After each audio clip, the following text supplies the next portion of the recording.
Thank you, everyone, for coming tonight. My name is Joanne Martin, and I live in South Beaver Township. And I'm honored to be representing all of you who have contributed to reimagining our home.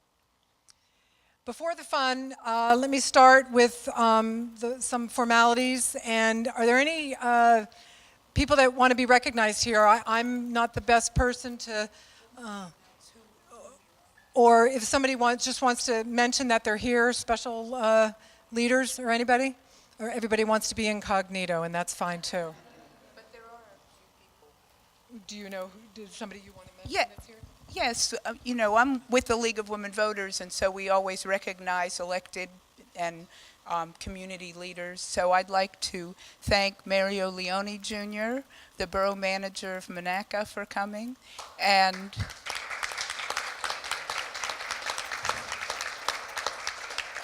Rebecca Matsko, the Potter Township supervisor.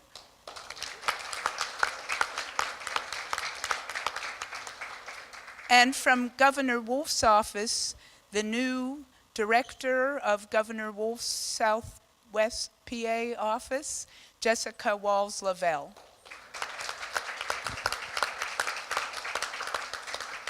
And if there are any,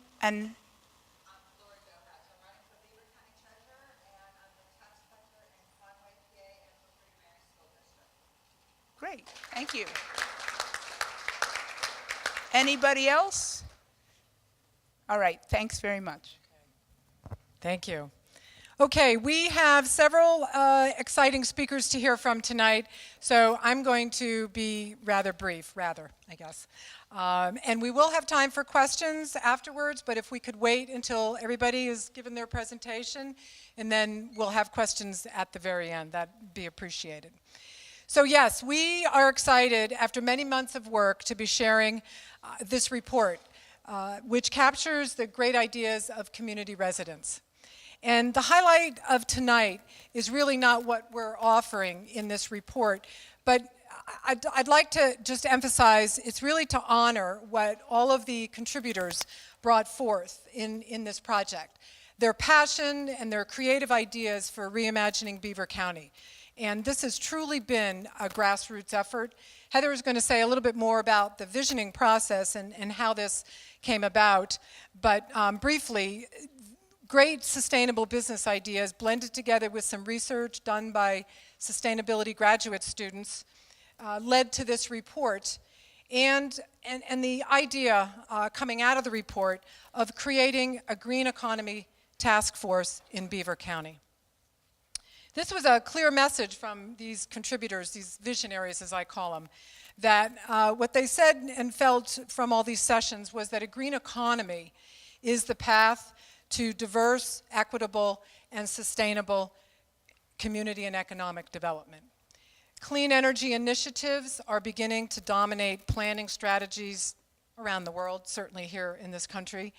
And during the visioning sessions, many residents expressed great concern that Beaver County decided to pursue the plastics industry, an industry that's now coming under tremendous scrutiny. So I think everyone would agree that the county needs a diversified base of business. And with emerging crises related to climate change, there are development choices that are more climate positive and that are sustainable over a long period of time. Looking at the industrial legacy of Beaver County, some view this area as a sacrifice zone. And Beaver County is every bit as beautiful and valuable as the Delaware Valley River Basin, and this is an area that Governor Wolf just recently vowed to protect with a full ban on fracking. So a green economy task force could bring together residents, business people, and county leadership in clarifying county values such as how does the region want to define itself, and what assets of the county are most valued, and how will these manifest in industry choices? And those are just two really important questions to get at values and beliefs for this region.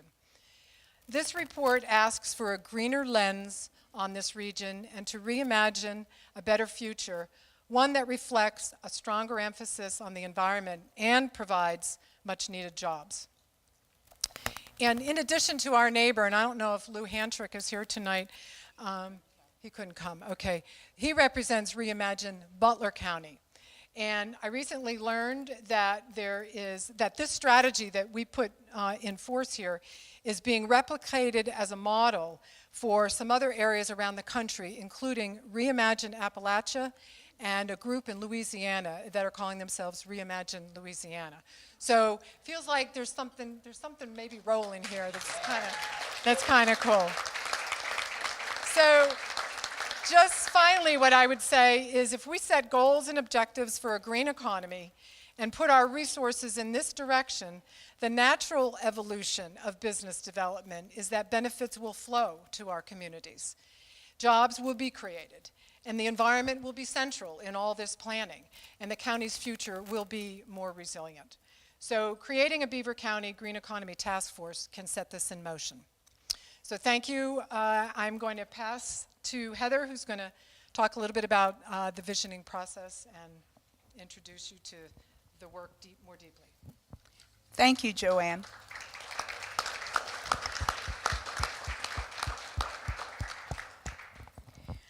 As part of its educational and civic engagement work, the League of Women Voters of Pennsylvania is helping communities learn about sustainable economic development and sustainable jobs. We are engaging the public in planning and helping communities put together and implement sustainable economic development strategies and projects. We're particularly interested in working with the counties surrounding Allegheny County. The city of Pittsburgh has a number of sustainable development projects with its Green Conference Center and its many bike paths. But this is less true of the more rural counties, many of which have been abandoned by heavy industry and are experiencing economic distress. Using a visioning methodology of public participation, League of Women Voters of Pennsylvania worked with Joanne and with other members of the Beaver County community.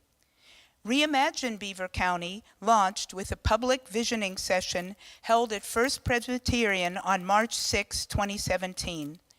Nearly 70 people participated in this visioning session. The evening began with some short presentations about current sustainable initiatives in Beaver County. We heard from Borough Manager Mario Leone Jr., who's here, about money-saving renewable energy initiatives in Monaca.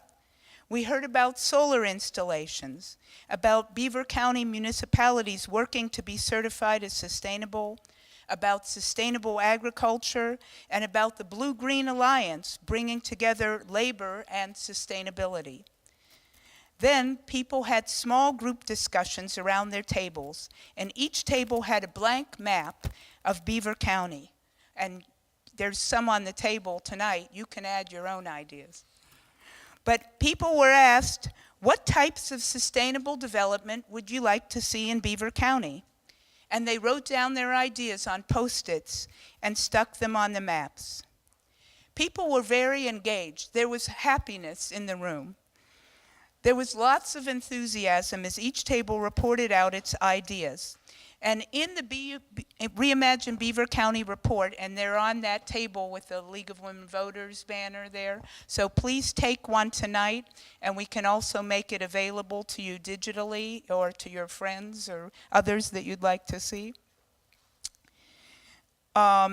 So in the report that we are handing out today, you can see in the appendix photos of each table's map with their Post-its, plus discussion notes from each table taken by League members and other table facilitators. And on page 5 of the report is a link to a YouTube video of the highlights of this visioning session.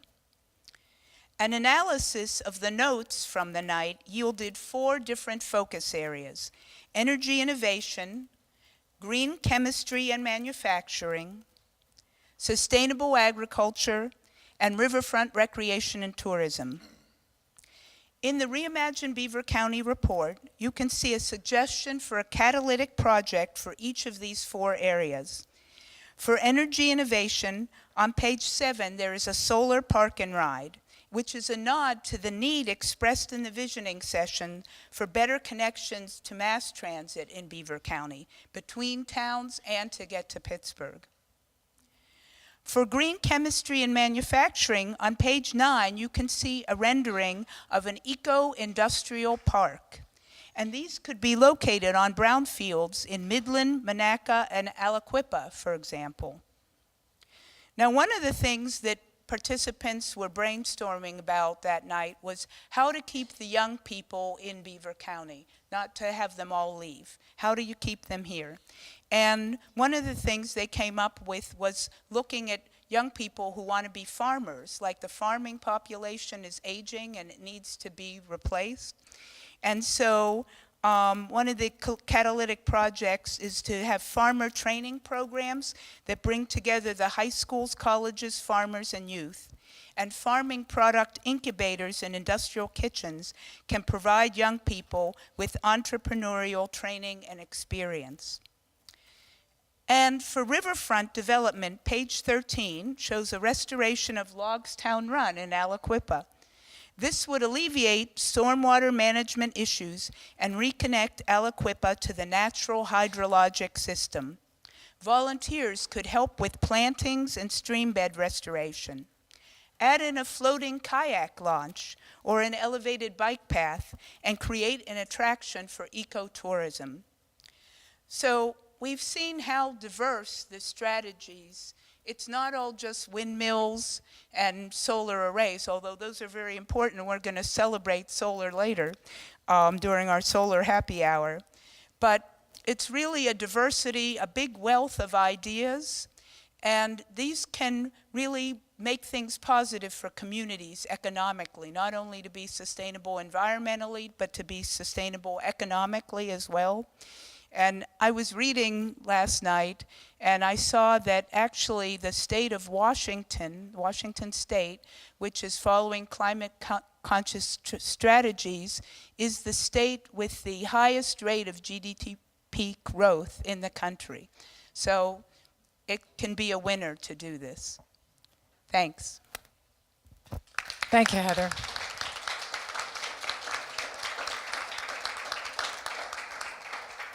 So now we have some of our local people that, and some people that came a little further distance away. But these are some of the actual projects, things that are happening that we wanted to spotlight tonight. So we have some special speakers, and I'm going to let Daniel introduce himself, and then I'm going to let each speaker really just introduce themselves. But just, and again, we're going to have time for questions afterwards, but if you would just wait until after everybody speaks. Daniel? Yeah, thank you. All right, hi there. Hi there. I know it's mid-afternoon. Sorry, I'm not checking my email. I'm trying to get my notes up. You should see these eloquent ladies up here. They've got these beautiful outlines and prepared comments, and I have this. So hopefully that won't be a liability. But my name is Daniel Rossi Keene, and I am super excited to be here, honored actually, to be a part of this gathering. I was not part of the original envisioning process because there were some things that we were still starting and ways we were still organizing in parallel in many ways to the work you all are doing. But I'm excited to be kind of drug along midstream, I guess you would say, willingly to be sure. I am the executive director of an organization called Riverwise. Riverwise is a nonprofit project of the Beaver County Partnership for Community and Economic Growth. We are generously supported by the Henry L. Hillman Foundation, and they have gotten behind our work in Beaver County in generous and really exciting kinds of ways, and so we're certainly thankful for that. Our mission at Riverwise aligns in many ways with the spirit of what you hear about in the report that's being referenced here today. So we are deeply interested in getting residents connected once again to the vital resource that are our county's rivers. We're not only interested in getting folks connected to the rivers, we're also interested in getting folks connected to one another as they get connected to our rivers. So we think that we actually have a tremendous opportunity in Beaver County to organize around our rivers, to develop a regional identity, and really at the core of that is a provocation of civic engagement. All right, our goal is often to agitate, to encourage, to motivate to provoke a kind of civic engagement that in many parts of our, really our world has kind of gone dormant. And so we're excited to be doing that in a number of different ways. Specifically, what does that mean? This means that Riverwise has been organizing over the course of the last year to establish 3 eco-district communities in Beaver County, one in Beaver Falls, one in Mario's backyard in Monaca, and a third in Aliquippa. Shout out to Herb back there. We are working diligently to organize folks to think about the kinds of themes and issues that ReImagine has long been wrestling with. Additionally, we're working to connect folks to infrastructure along our rivers, to organize events and opportunities for folks to actually move toward and even into this thing that is our river. So a real impulse toward reconnecting with the wonderful assets that course through our backyards.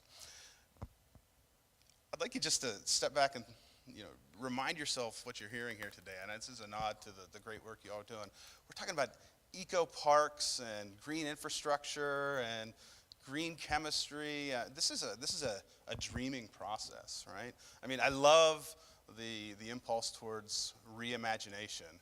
We often think that once we turn 11 or 12 or something like that, imagination is no longer part of our lexicon. And ReImagine Beaver County rebels against that notion in a really virtuous kind of way.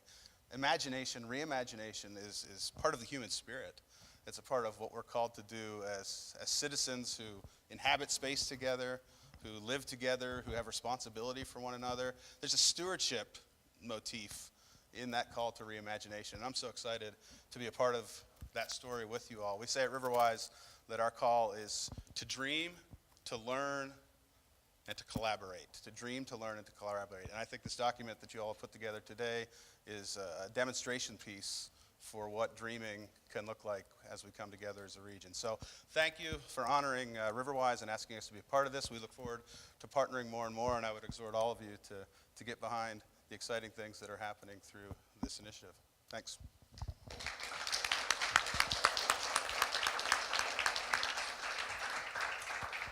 I'm just going to pass it right to Renee and let you introduce yourself. Yeah. Hi, I am Renee Soor, and my first love and business is Stray Cat Studio. You might know of this little pottery studio in Beaver Falls, the little pottery studio that could. And we have been there for about 6 years now, and we are actually staying in business. How about that? So, thanks. So we have worked really hard to bring arts and culture and beauty into the narrative in our beloved Beaver Falls. But that also led us to grow, and we quickly outgrew the space we were in, and so we looked to some other ways to expand. Long story short, we ended up finding a triple lot right smack dab in the middle of Beaver Falls. And I like to say it was like filling in the missing tooth of the smile. So if you imagine a core business district and right in the center is a big dark hole, it just doesn't do anything for your business district, right? And so we were able to, we've been in the process of doing plans for this building that will be called the Portobello Building. The company that will build that is called Mycelia Development. Let me tell you a little bit about why it's named that, because we're actually very inspired by this metaphor. Mycelia are the root structure of mushrooms, and this is probably a crowd that already knew that, which is really fun, because most people say, why did you name it that? But mushrooms are fascinating little creatures. The mycelia, the root structure, can be underneath the ground for 50 years at a time. And no sign of mushrooms anywhere, no fruit anywhere. But as the literature says, when the time is right, this fruit starts to pop up everywhere. And I think that's a great metaphor of what Beaver Falls is. The time is right. The city council has been working hard, the county has been working hard, the businesses have been working hard, the schools, there's so much energy and passion and conversation around other ways of doing things that are much more imaginative and have been laying the groundwork. And so in the midst of that, this fruit comes up. And so I'll get to that in a minute, what's going to be in this Portobello building. But one other thing I'd like to leave you with about mushrooms is that they're always committed to the benefit of their host environment, which I love. So as a parasite, technically, you're usually taking, but this is only giving. And so that felt like, yeah, that's the kind of development company we want to be. When we enter a town or a project, we only want to give back to the town and be a part of what's already happening there and build on the strengths that are already there. So in that building will be, and I have a couple representatives here today, we will have a theater/event space. Stray Cat Studio will move its pottery studio into that, so we'll have an expanded pottery studio, an expanded retail shop, and I'll have my three managers from those three areas raise their hands if they don't mind. So in case you have questions about the retail, the pottery, or the theater event space, you can talk with them afterward. I really invite you to do so. And then a gallery so that we can have some upscale shows and some real art in the building that can be locked and that kind of thing. But the real purpose of that building is to bring cultural life and arts back to the city. Now we're not thinking of highfalutin things. Now we'll have amazing shows in there and we'll have amazing events in the theater and the event space, but the idea is to really put the programming back in the hands of people who live in Beaver Falls or Beaver County or surrounding areas. So if you would like to use our building, you simply rent the space and have an RC industrial kind of look, and you can come in and have your event there. Now, why am I here at ReImagine? Okay, it's a nice building, it's going in Beaver Falls. Well, this happens to be, and ambitiously so, but we will be the first green building in Beaver County. And, well, thanks.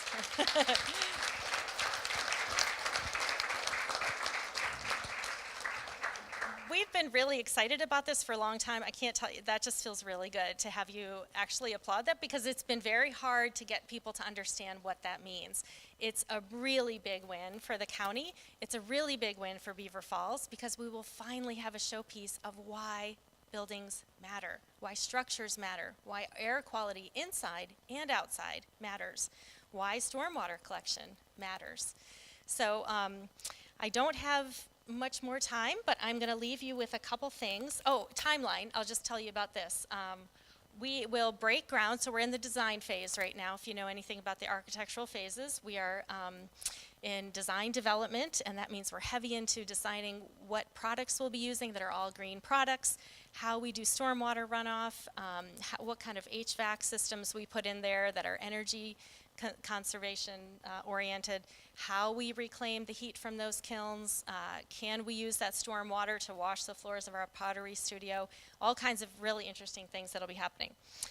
So we will be breaking ground in March 2020, so we're less than a year away from that, and then we will be open hopefully a year after, and we are booking now for the summer of 2021. So pretty exciting stuff. So I'm going to leave you with 4 things that I want you to come up and ask me about, or any one of these ladies that are with me.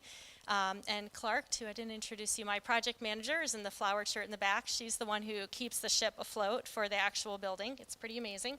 But why Pittsburgh CLO? This is the first question you can ask us. Why would Pittsburgh CLO sign on to put a program, an academy, the only other one that is not in Pittsburgh, so they have one in Pittsburgh, and they are now doing one, CLO North, with us in the Portobello building? You can ask me about that. Ask me about Building Hope and why Judge Jimmy Ross thinks that we're a great project to have Beaver Falls and other Aliquippa seniors come onto our project and learn the trades so that they have some alternatives other than going to college if that's just not their thing, and why that's a good fit for a green building and a green site.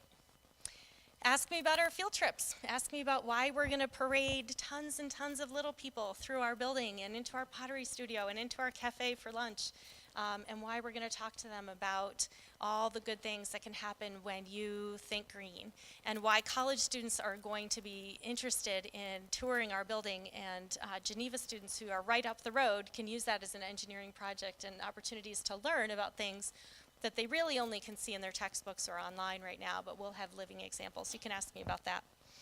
And then finally, why this building is worth investing money in.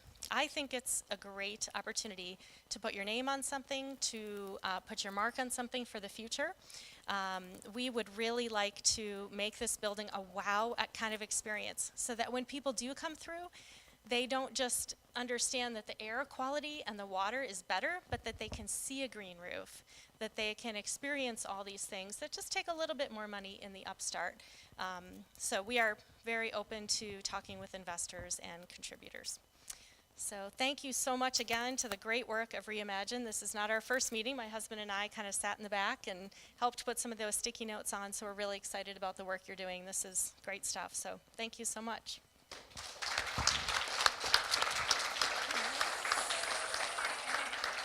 And now we have Connor Mulvaney, who is one of the original founders of ReImagine. He's one of the authors of the report, and he's a graduate student. And I'm going to let him say a little bit more about himself, and then he's going to talk a little bit about some interesting things. Thank you, Joanne. I'll keep my comments pretty short so that I don't sort of go over some of the things that Joanne and Heather had already said. But to reintroduce myself, I'm Connor Mulvaney, one of the authors of the report that hopefully everybody picked up. I'm a Master's of Sustainability student at Chatham University at the Gibsonia campus. Beautiful campus if nobody has ever been there, and especially if you're interested in green buildings, I highly recommend it. Up at school, I'm also working in the sustainability office. I also work with our K-12 program, bringing in students from high schools far and wide and teaching them about all sorts of aspects of sustainability, from aquaponics to sustainable agriculture to green buildings. We try to cover all the bases up at Eden Hall. So as a 26-year-old lifetime resident of the area, I'm originally from Coriopolis, right up the street. I've already watched this region undergo a whole lot of change. And I'm 26 years old, right? And there's plenty of people who have watched this region change much more than I have in their lifetimes, right? The region in the world that we live in is constantly changing. So part of what we hope with this report is that ReImagine Beaver County can anticipate and capitalize on some of that change, so that we not only remain economically competitive, but also build a new legacy of resilience, and not only for ourselves, but for future generations as well. And it's not only about, seventh generations, but it's about my little cousins, or, if you have sons or daughters.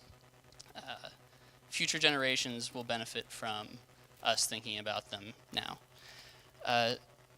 So the vision outlined here today also hopes to build communities of the future, where Beaver County's school children and young scholars become tomorrow's business leaders and laborers right here where they grew up. Someone in a conversation earlier today had talked about how people from Pittsburgh always seem to come back around to Pittsburgh.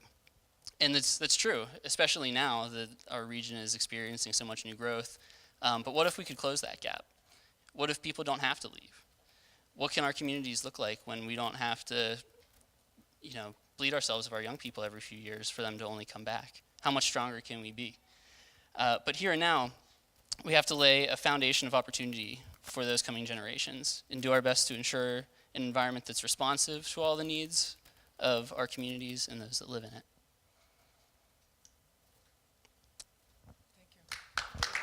Thank you, Connor. Thank you.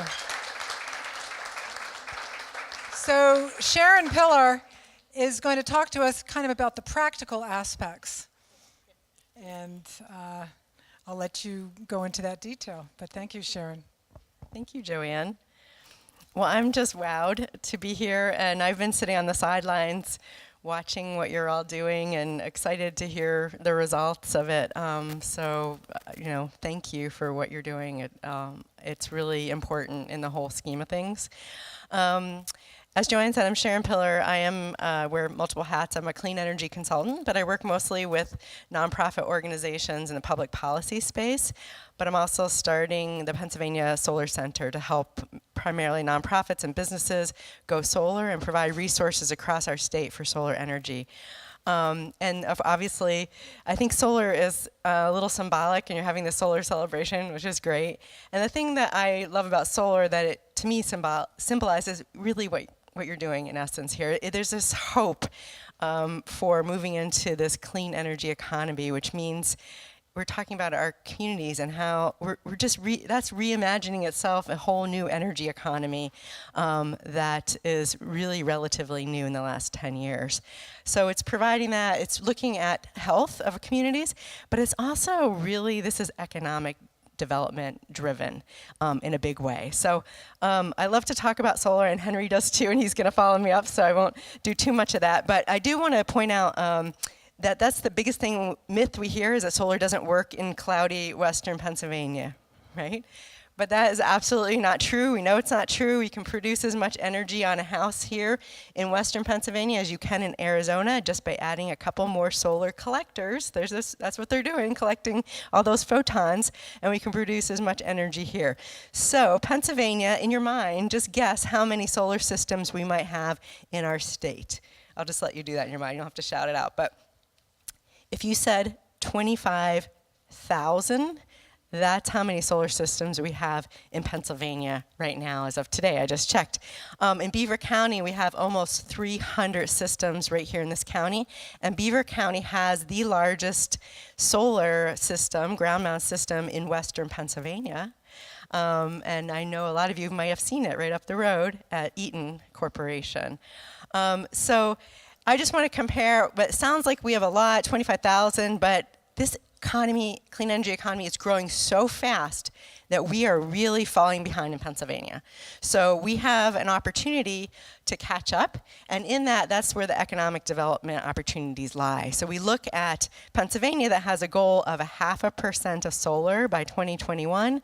8% goal for renewable energy overall was awesome in 2004, but that's light years away from where we are today, where we see New Jersey and Maryland, New York going to 50% and beyond that in their goals. So we're just a little bit dragging our feet. So I'll just put a plug. There's two bills, Senate Bill 600 and House Bill 1195. So call your legislators if you want to see more renewable energy in Pennsylvania, yes. And I just want to compare our 25,000 solar systems is about 400 megawatts of energy here in Pennsylvania. However, in Ontario, where we don't think there's a lot of sun, they have 2,300 megawatts of solar. So they've committed to this goal, and they're going like just in the same speed as California. So this is what's potential we have here. And speaking of Eaton, I want to jump into the economic development around jobs. So in the other hat I wear is working as a Pennsylvania consultant for environmental entrepreneurs, or E2. And E2 does these clean jobs energy reports every year. For the last 5 years, we've seen a 6% growth in the clean energy economy in that sector. What the heck is that? We're looking at jobs, people who are working in energy efficiency, in renewable energy, who are working in clean transportation and electric vehicles, who are working in smart grids. We have a really old infrastructure here that needs to be updated. Lots of opportunities for jobs in all these sectors. So Eaton is one of the biggest clean energy employers here, obviously in Beaver County and in western Pennsylvania as well. We have 1,600 people working in this economy making electrical components. Now, they're not all devoted to the clean energy economy, but there are a lot of them. So this is a potential that we have, and they're a great example. But in Pennsylvania last year, over 86,000 people working in the clean energy economy in Pennsylvania, mostly largely in energy efficiency. And that's installing HVAC systems, green buildings, high-performance buildings like you're talking about. Those are tremendous opportunities for jobs. The fastest-growing job in America is solar installer. Second is wind turbine technician. This is what's happening around our country, and what we are kind of falling a little bit behind here. So the fact that you're visioning this, you are sharing that vision around the world with that to get there. So I just want to applaud what you're doing and lift up the potential. The new report's coming out in June, and we do know that's another increase. So we're looking forward to doing that. So keep doing what you're doing. It's hard work. It's tough for people to reimagine. We're humans stuck in and doing the things that we always do, right? So what you're doing is presenting something that's and when people see it, they're like, oh, wow, this is awesome. So thank you for what you're doing, and keep doing more of it. Thank you, Sharon. Just a 2-second notification. Food will be coming very shortly. We have 2 more speakers, and I just wanted to let you know that there are some chairs over here if anybody feels like they want to sit down, and just over on the other side of the room. So Henry, please. Thank you. I have to go after the food announcement now. I'm sure you're all going to be paying really close attention. So my name is Henry McKay. I'm the Pennsylvania Program Director of a nonprofit organization called Solar United Neighbors. We are a national nonprofit organization, and we are dedicated to helping people go solar, join together, and fight for their energy rights. And we've been working closely with the League of Women Voters of Pennsylvania, especially with Heather Haar around Western Pennsylvania. And we run programs to help people go solar, and we found that they're a lot more successful when we can find communities like this who are taking their own future into their own hands, who are building really grassroots, bottom-up ways of envisioning a better future for themselves. And then we can kind of provide them with some tools and knowledge and skills and programming to help accelerate what they're already doing. So we've done this in a few other places in Western Pennsylvania, and we're really excited to be doing this here now.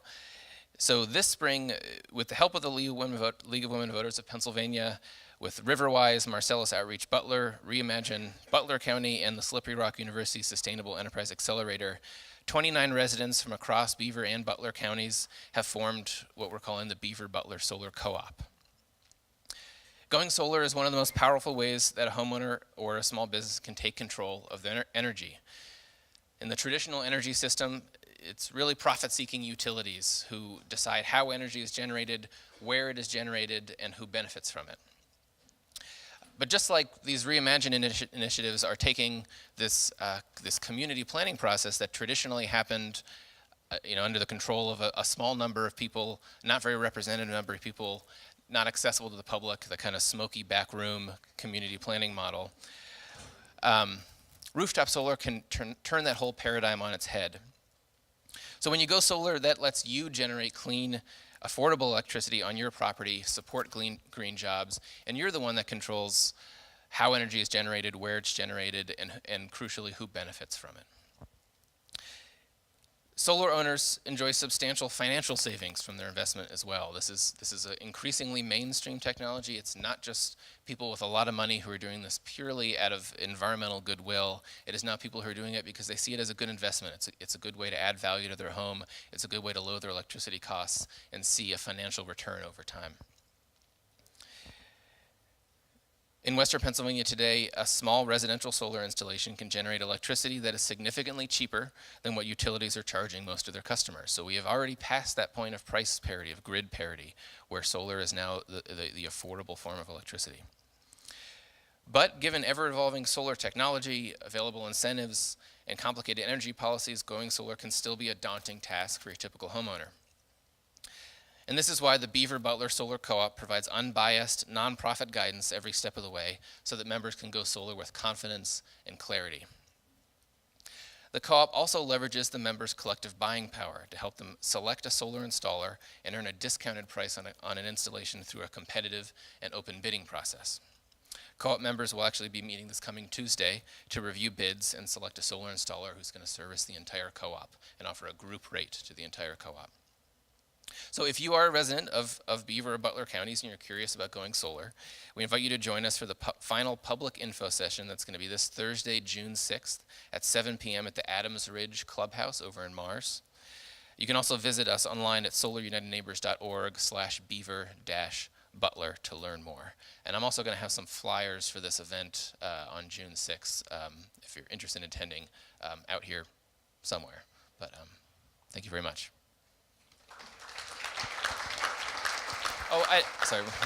I'd just like to point out, so Sharon mentioned that the largest solar array in the county is at the Eaton Corporation here, but we also have a representative from the second largest solar array in Beaver County, which is on the North America headquarters of the Felician Sisters of North America.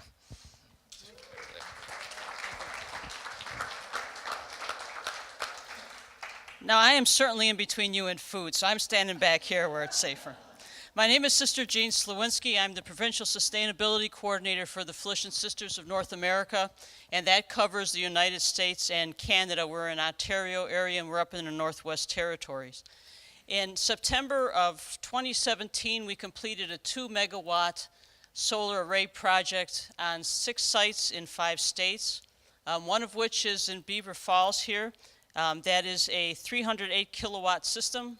We have 1,178 panels there. We have 440 on the roof and 738 on the ground. and that produces 85% of the energy that we need in that building. And actually, a larger array is in Coraopolis, Pennsylvania, on our provincial grounds. You can't see from the road, you have to go in. And that is a 1,700 panel system. It's a 420 watt kilowatt system. Since the program was monitored, which was in September 2017, across our other sites, which includes Buffalo, New York, Lodi, New Jersey, Chicago, Illinois, and 2 areas in near Detroit, Michigan, we've avoided putting 2,757 tons of carbon dioxide into the atmosphere.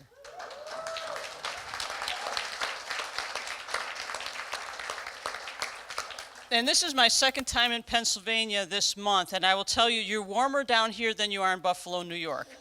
And as I got past Erie, I saw greener trees and more flowers, so you're doing good down here. And when I checked Beaver County, our output for last year on our solar panels here in Beaver Falls on Mercer Road, actually the highest output was from February to October, and I was kind of surprised to see that February was actually a pretty good output too. I didn't expect that. A little less in the winter. There were some weeks you didn't have any sun, in case you didn't know. But even on cloudy days, yes, you are producing energy. And we made a commitment to try to reduce our carbon footprint. We looked at that seriously, and these solar panels were like our next step. We have solar panel hot water heating in Chicago, Rio Rancho, New Mexico, and in Coraopolis. And Coraopolis is also, when we remodeled that building, it's an LEED certified building, and it was one of the first in that area to be so. And in Buffalo, we use geothermal heating and cooling energy. So we're working a little bit with on our carbon footprint. We look at this not only from the standpoint of saving money, but we're also looking at it from our heritage as Franciscans. And you've probably heard of St. Francis, who's the patron of ecology. And he really believed that everything is in relationship. And he called brother sun, sister moon, brother fire, sister earth, and that we're all part of this, and we're all in it together. We're not above it, we're not below it, we are all in relationship, and we need to grow an understanding and of honoring that relationship.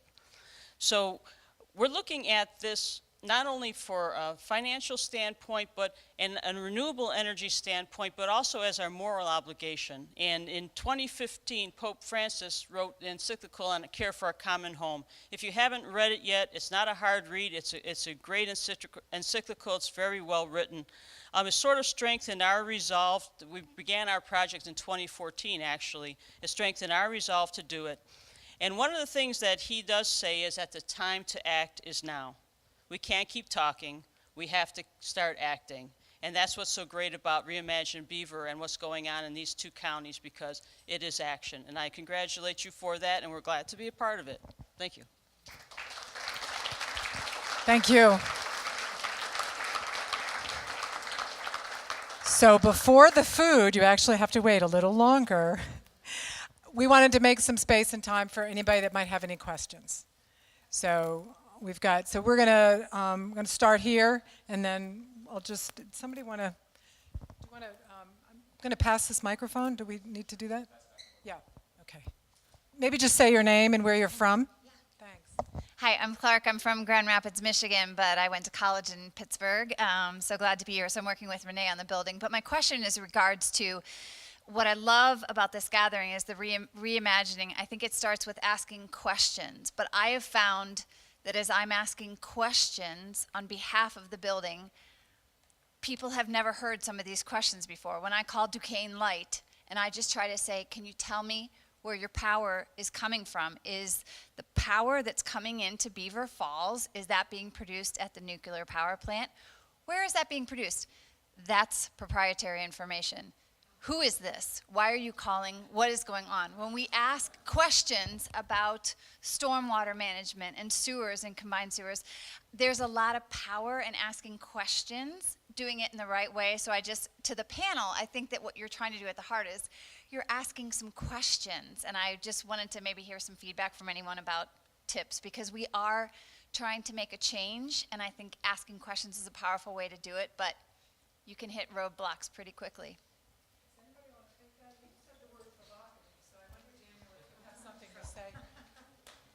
And then, careful what you say. It might come back to you. Yeah, I mean, Clark, I think it's a great question in and of itself, and I think it's one of the reasons why we've baked into our identity at Riverwise not just dreaming, not just asking questions, but also being willing to learn. Lots of times as community advocates, we ask questions that aren't really questions, they're actually critiques. And I think we're at a place where we have to turn longstanding critiques framed as questions into a willingness to learn in community with others so that we can get to collaboration. Now, some of the instances you brought up are annoying and frustrating, and I get that. But I think in many situations, we're not really all that genuine about doing the hard work of understanding how to answer some of the questions that we ask. And so I hope that we can continue to grow that sensibility together as a region. I think that some of what you all have done in the report is not just the questioning piece, but starting to lay out some of those answers and do the hard work of community education. I don't know how provocative that was, but it was a response. Yes, so I do know that Duquesne Light, which does service Beaver County, has a program to give grants to do EV charging. So that's something that they're doing that, is a more positive light.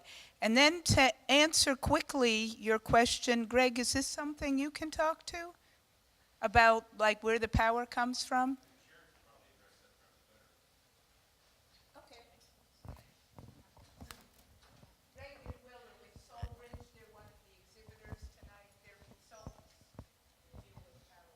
I'm not sure I have the exact answer, but it is, I think on the question piece of it, I'll just say the questions that you're asking are new questions, right? So they're not used to it. And I think the more people keep asking those same questions, they're going to say, oh, we need to find the answers.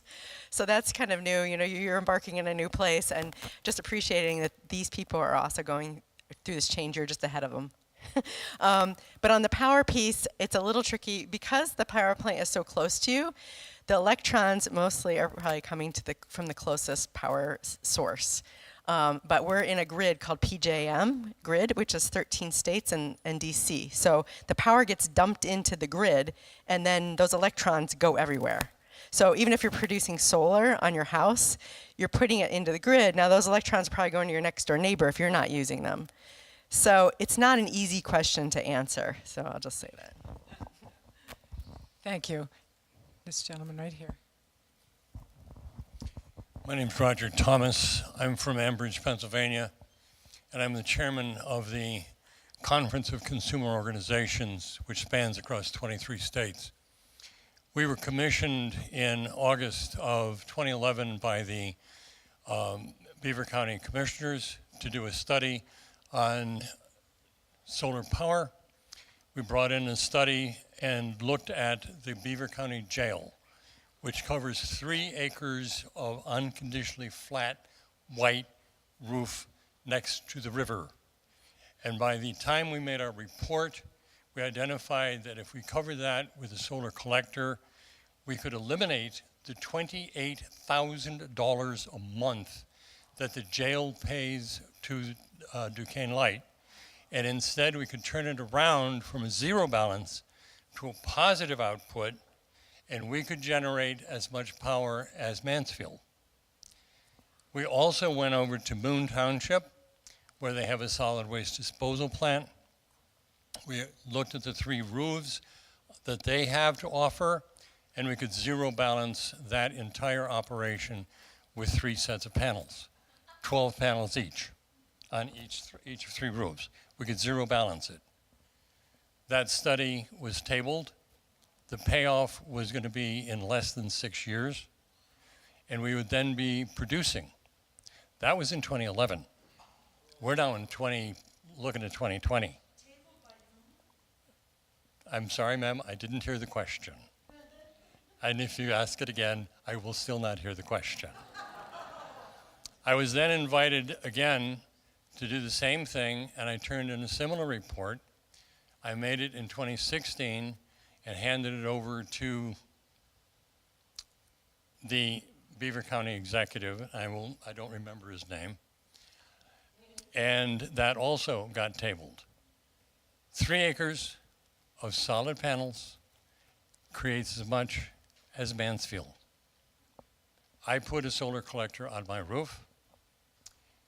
My bill to Duquesne Light is now $15 a month. How much is yours? I think he's asking that question to all of us. So we don't all have to answer that right now. Thank you. Was there another question? Thank you, Roger, for sharing that. Tara.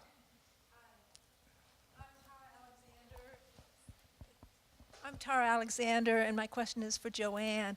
What are you working on next, tomorrow, next month? What's happening? How can we participate? Thank you, Tara. We are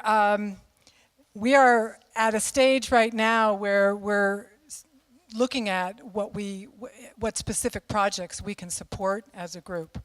And part of just coming to know Riverwise and Mycelia Development, what we'd like to set in motion and is inspire some other projects. We have Sierra Club Ready for 100 here.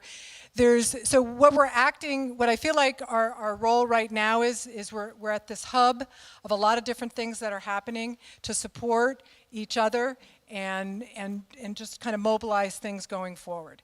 And that may sound like, a real general answer, but it's an honest one because we've put so much time into this work that we've done to this point that we're almost now just want to see who's out there, what are you doing, and who can we connect with.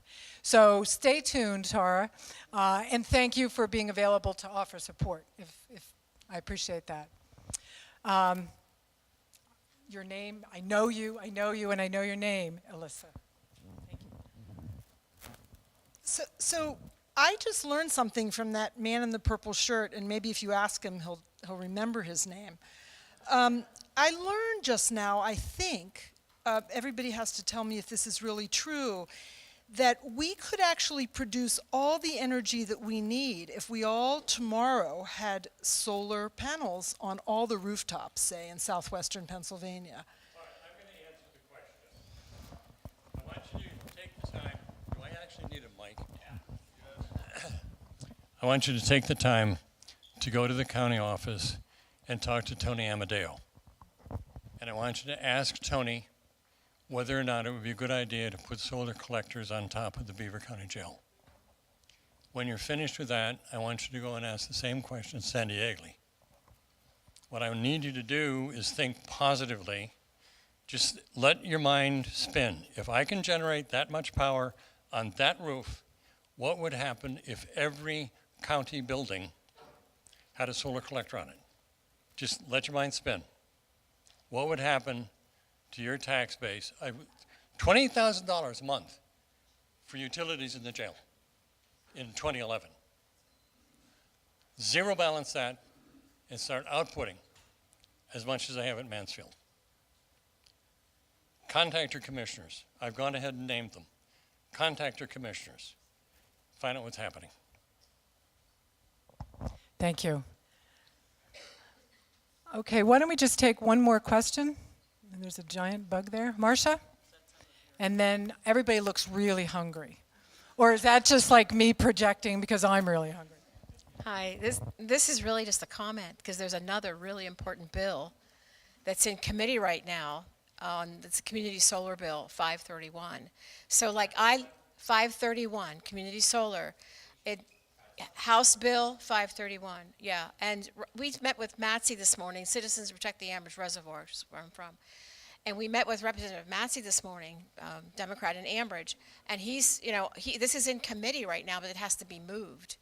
I live in the woods, so I can't really get solar PV units on my roof.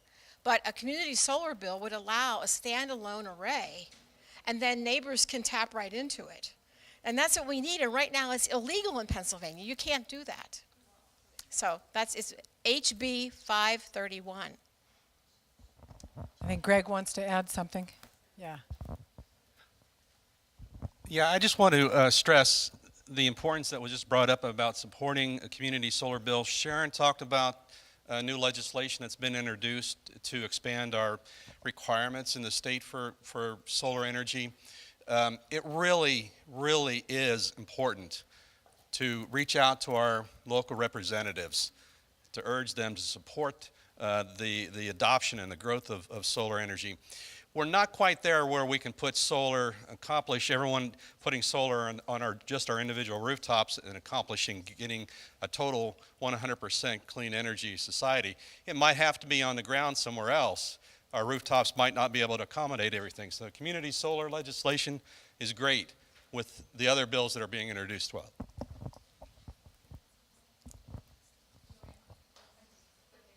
Yep, announcement.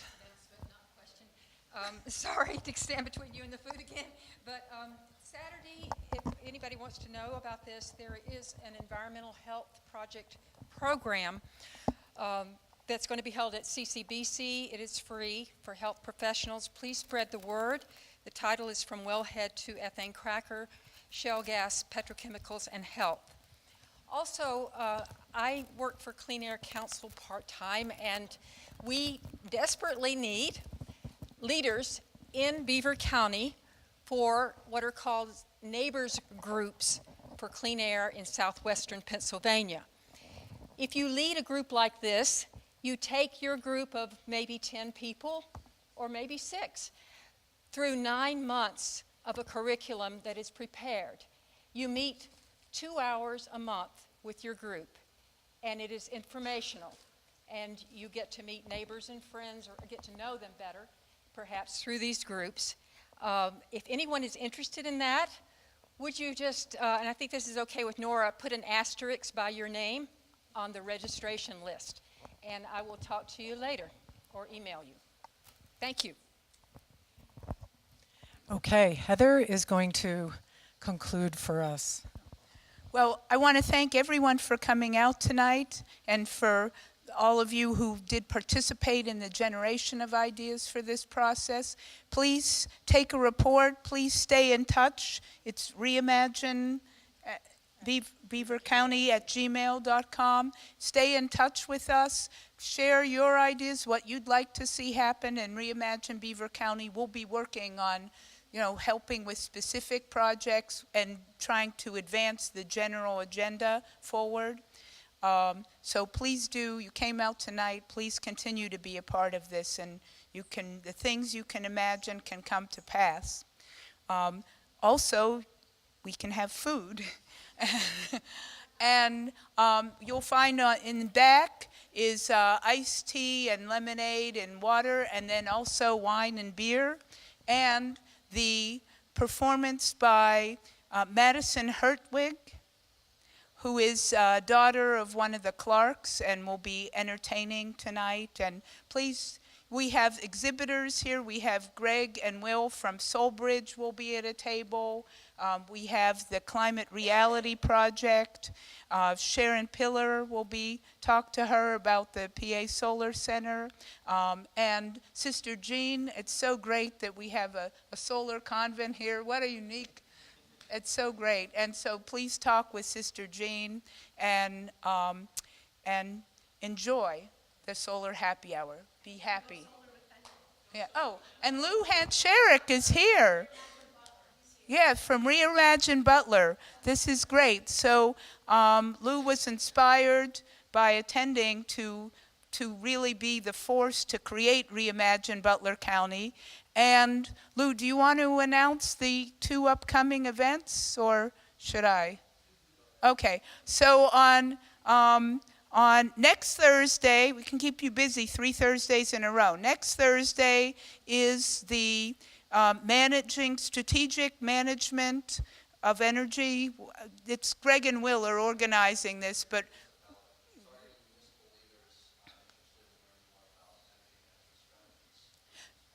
and that'll be at the Cranberry Highlands Golf Course, and it is free. You're welcome to attend. And it is particularly if you're a municipal leader, please come. And there'll be food, free food. And Greg and Will have a great program put together. Do you want to say a word for a minute about it? Okay. So we'll have a number of speakers talking about efficiency initiatives that municipalities can take, funding strategies. We'll be addressing solar energy implementation, funding for solar energy. There'll be some environmental conversations. It'll be starting at 5:30 at Cranberry Highlands Golf Club. We find it, we had another one out in Forest Hills. Found it to be very informational, the response, the feedback. People really enjoyed what we shared. So please, community leaders, everyone, come and join. Great, thank you. That's next Thursday, and then the following Thursday, which Henry has already spoken about, but June 6th at the Adams Ridge Clubhouse is the homeowner solar co-op information session. So I hope to be seeing more of you in the next couple weeks. So enjoy the happy hour. And thank you, Joanne. I want to thank Joanne. Joanne is a wonderful force here. She really saw this through and continues to see it through.